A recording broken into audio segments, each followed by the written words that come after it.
Livro Avisos Espirituais, por Dom Francisco de Campos Barreto, Bispo de Campinas.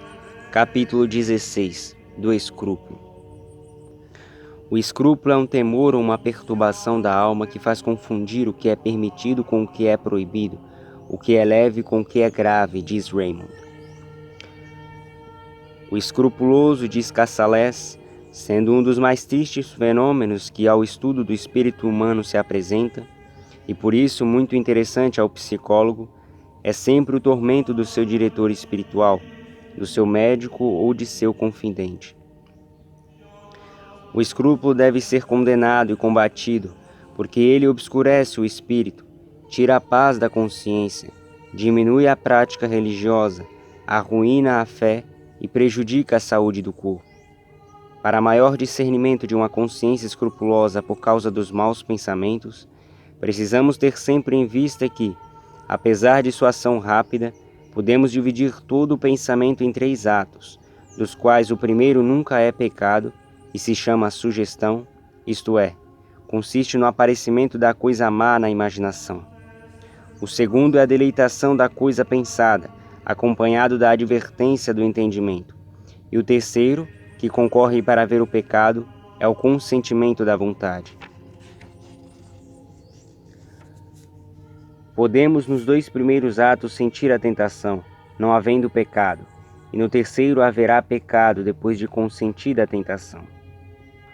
O mau pensamento, muitas vezes inevitável, e que tanto assusta o escrupuloso, frequentemente não passa de uma simples impressão sensitiva, portanto psicológica a priori, e sem moralidade própria, pelo que a satisfação sensitiva momentaneamente procurada pelo apetite inferior, em virtude da tal impressão nos sentidos ou na imaginação, não é pecado. Vejamos bem a distinção entre sentir e consentir. Não sentir tentação nem a todos é dado, pois os mesmos santos a sentiram, o próprio Jesus Cristo a sentiu. Consentir nela, porém, todos podem evitar, cooperando com a graça de Deus, porque é de fé que nenhuma tentação é superior às nossas forças. Esta distinção destrói muitos escrúpulos. O escrúpulo muitas vezes é o produto de uma causa física, como seja uma fraqueza orgânica, uma moléstia, uma grande dor, ou qualquer impressão.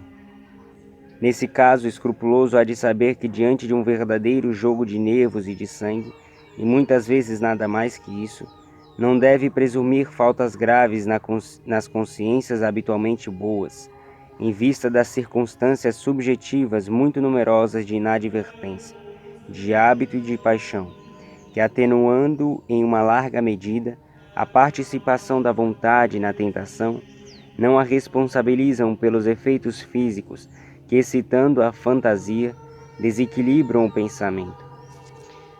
Portanto, não há pecado em tais circunstâncias, restando-lhe somente munir-se de uma boa dose de paciência e procurar um bom especialista de moléstias nervosas, o qual, fortificando o físico, auxiliará o indispensável cuidado do zeloso diretor. Uma alma escrupulosa, porém boa, contando as grandes penas interiores, que lhe causam certas tentações, acrescenta logo que o medo de ter caído nelas a agita e a desola. A essa boa alma responda-se que, na própria narração de seus trabalhos, se encontra um sinal certo do grande temor de Deus, do horror ao pecado e da evidente vontade de resistir à tentação. O bom senso e a teologia mostram que essa alma, em tal boa disposição anterior, não poderia dar um consentimento livre, pleno e perfeito ao mal, sem que isso lhe fosse bem visível e bem palpável. Aqueles que maliciosamente consentem no mal estão muito longe de qualquer temor, abatimento ou escrúpulo. Infelizmente, esses tais, não temendo ao pecado, tampouco se inquietarão com as tentações. Como em geral ao estado produzido pelo escrúpulo cria dúvida no espírito, é bom lembrar ao escrupuloso temente a Deus que procure sair da dúvida sempre em seu favor, isto é, não lhe atribuindo o pecado cujo fantasma o apavora. Como vimos acima, ninguém está livre de ser tentado, porque a nossa vida neste mundo é de lutas. O Divino Mestre, quando nos ensinou a rezar, não nos disse que pedíssemos o livramento da tentação, mas sim que nela não caíssemos. É que nosso Senhor bem sabia que tínhamos que merecer o céu resistindo às tentações do inimigo, às nossas más paixões e também às provações que nos mandassem o bom Deus.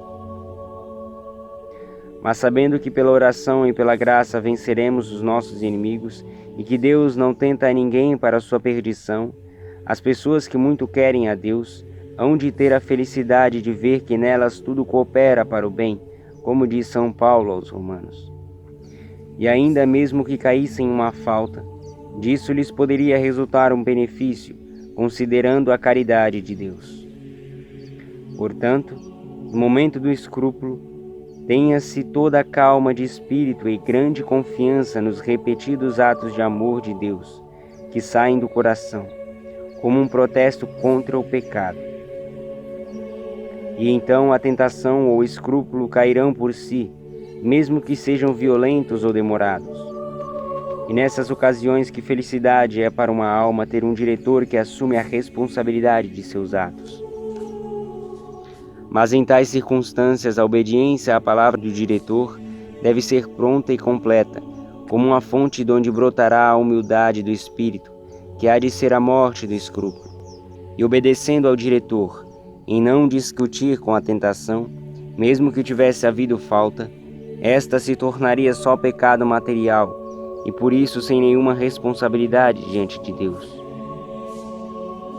Erram as pessoas que correm de confessor em confessor para se livrarem de seus escrúpulos. Santo Afonso escreveu que a regra geral não deve ser que uma pessoa escrupulosa exponha suas dúvidas a outro confessor ou diretor, por santo e sábio que seja. Não é a santidade, nem a ciência do confessor procurado, que livrará a alma de seus escrúpulos, mas sim sua obediência àquele que, melhor a conhecendo, habitualmente a dirige. Não se esqueça o escrupuloso que, se ele não renunciar ao seu próprio juízo, se não seguir cegamente as palavras do seu piedoso diretor, arrisca-se a perder a cabeça ou o céu, se não vier a perder ambos. Essa variação inconsciente de confessores e diretores só serve para aumentar a aflição dos escrupulosos e dificultar a ação benéfica do confessor ordinário. Por aqui se vê que o escrupuloso de boa vontade tem o melhor e mais seguro penhor da vitória na obediência, que presta ao diretor ou confessor de sempre. E é pena que certos confessores não se interessem mais pelas suas penitentes e não usem de um pouco de energia para combaterem os motivos do escrúpulo e da dúvida de tantas almas de boa vontade que nas mais das vezes são vítimas de sua ignorância religiosa. Se mais sabidos fossem os mandamentos de nossa fé, e se melhor conhecidos fossem eles em sua aplicação prática, em lugar de tantas almas, que inutilmente vivem a combater moinhos de vento, teríamos corações generosos, que com real vantagem, progredindo na piedade, poderiam muita glória dar a Deus. Inegavelmente imenso é o benefício espiritual que um paciente confessor pode prestar às almas. Capítulo 17. Duas fontes de escrúpulo. Quando uma pessoa é fiel à inspiração de Deus e ouve a voz do diretor espiritual, certamente gozará de uma consciência sossegada, possuindo a calma de espírito, mesmo diante dos fantasmas da imaginação e da memória. Para estabelecermos a calma no espírito, devemos entrar em algumas considerações que esclarecem a consciência em face de nossa responsabilidade. Considerando a nossa alma como uma digna morada, em que residem suas várias faculdades, somos forçados a reconhecer que a imaginação, pela sua inconstância e pela sua vivacidade, está a reclamar a competente orientação da inteligência e da vontade.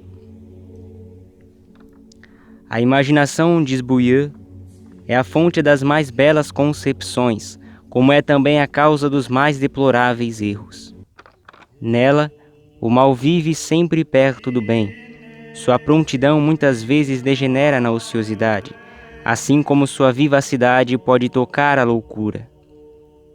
Ilude-nos muitas vezes sobre a natureza e o valor dos objetos por ela pintados a cores cambiantes. Exagera igualmente o temor e a esperança. Abate ou exalta o coração, criando sem cessar falsas sensações para o espírito. A imaginação é um tormento e também uma fonte de tentações quando não é bem dirigida. Quando ela começa a se desviar do bom caminho, convém dominá-la. Desconfiando sempre do que ela nos apresenta com vivacidade, devemos nos convencer de que nos pode perder se lhe atendermos, quando nos disser que nossos deveres são penosos e que o pecado e suas ocasiões são agradáveis.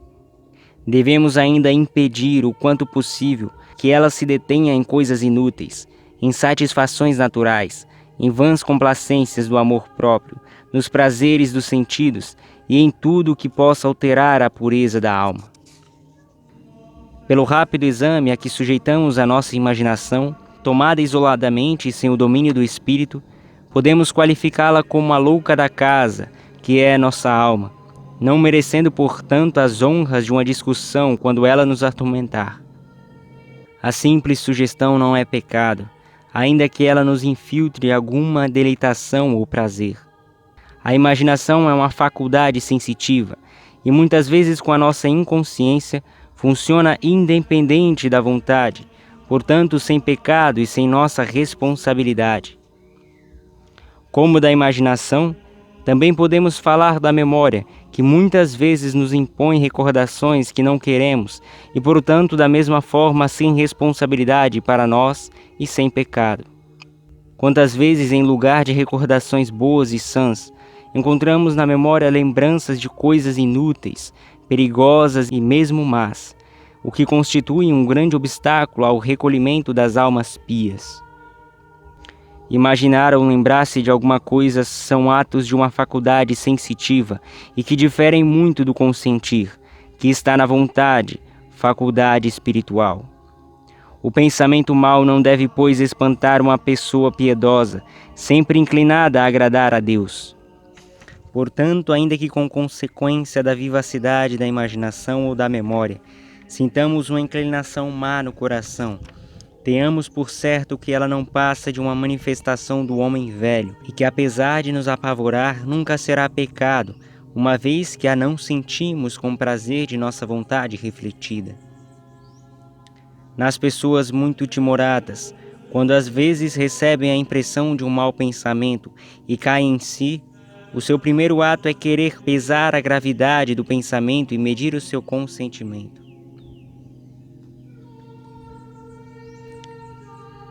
O ato de querer ver se há gravidade ou não no pensamento, se consentiu ou não nele, por si demonstra não ter havido pecado, porque este, quando vem, logo se conhece, porque sua hediondez se impõe à nossa responsabilidade. O que melhor convém em tal circunstância é, com firmeza, sem mais exame e sem inquietação, combater essas ideias importunas, dirigindo o espírito para motivos de piedade ou outros objetos que inocentemente os distraiam. No entanto, muitas vezes, depois daquela ideia má, fica-se triste e quantas vezes perde-se a paciência e a calma do espírito. Ora, com essa tristeza que é sinal de aborrecer o pecado, não há motivo para nenhuma perturbação, que é sempre má, porque este último estado é contrário à operação da graça divina, visto que o Senhor não está na agitação. Lembre-se, pois, a pessoa exposta a tais tentações, que o demasiado esforço empregado para dominar as agitações da imaginação ou da memória produz muitas vezes efeitos contrários. Depois de com consciência segura não querer o pecado, a alma entregue a Deus nosso Senhor despreza os fantasmas e as recordações das coisas que a horrorizam, ainda que no espírito bem ao vivo e com alguma demora se apresente. Isso chama-se sentir. Lembre-se, porém, de que o pecado está no consentir.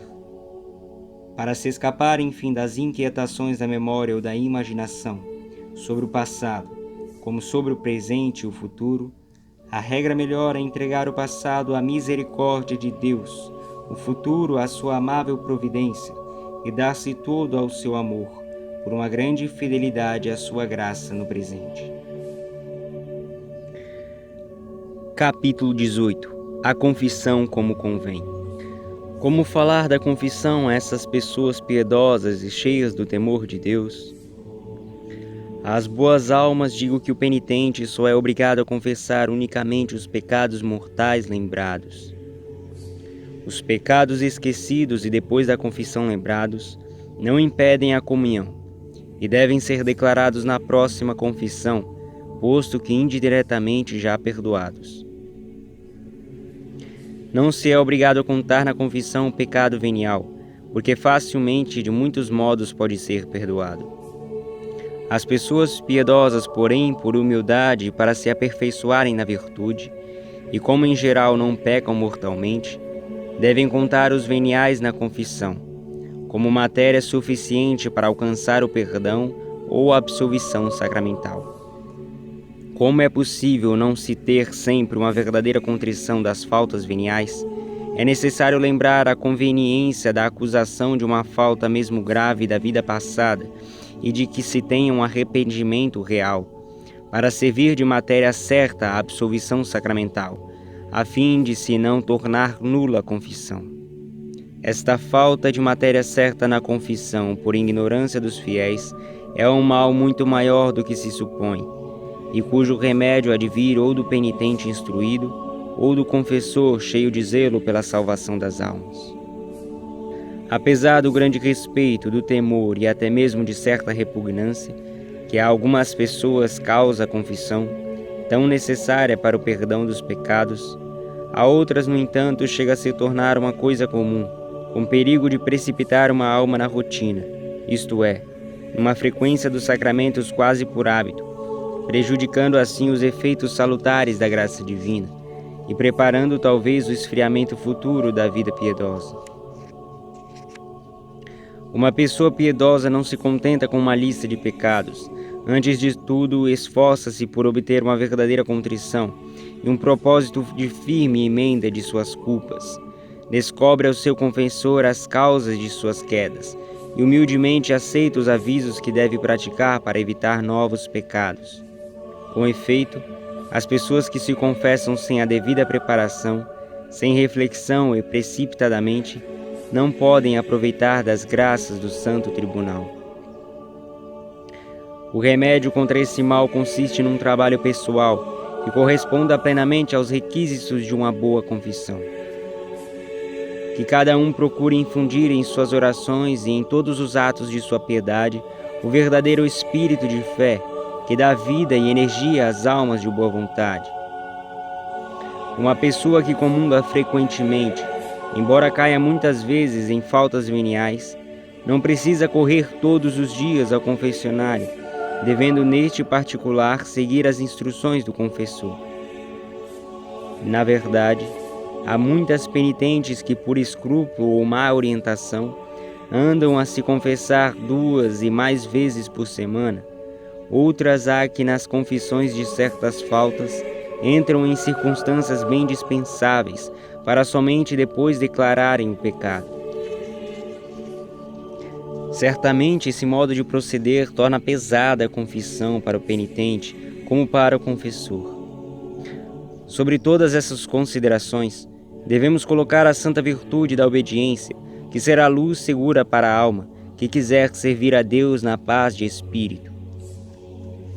Cada ato de obediência constitui mais uma flor mimosa para a coroa, que se fabrica no céu, ao mesmo tempo que é mais um passo na posse da paz e do sossego de nossa consciência.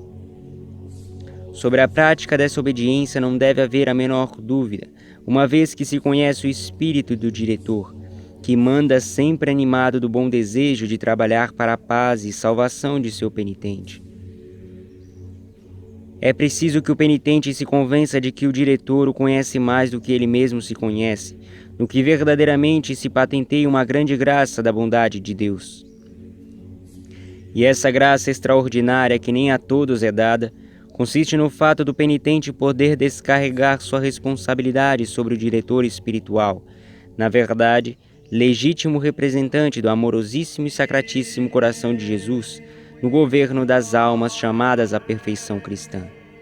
Somente observando essas simples, mas importantes normas a respeito do sacramento da penitência, uma alma poderá aos poucos destruir os seus defeitos e progredir na prática das virtudes cristãs, chegando à posse da verdadeira piedade, que encanta e arrebata o divino coração de Jesus.